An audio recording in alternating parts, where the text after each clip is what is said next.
Main function of Golgi bodies. நொதித்தல் வருமா? Fermentation வராது இல்லையா? அதுக்கப்புறம் பாருங்க பாஸ்போரிலேஷன், கிளைகோசைலேஷன், டிரான்ஸ்லோகேஷன். ஓகேங்களா?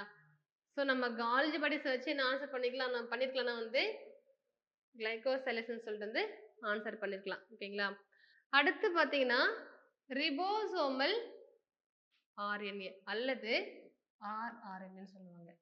இது எங்க வந்து உற்பத்தி ஆகுது அப்படின்னா வந்து நியூக்ளியோலஸ், நியூக்ளியோசோம், சைட்டோபிளாசம், ரைபோசோம். ஓகேங்களா? ஸோ எங்க உற்பத்தி ஆகுது அப்படின்னா வந்து நியூக்ளியோலஸ் தான் வந்து என்ன உற்பத்தி ஆகுதுன்னா இந்த ஆர்ஆர்என்ஏ வந்து உற்பத்தி ஆகுது. ஓகேங்களா?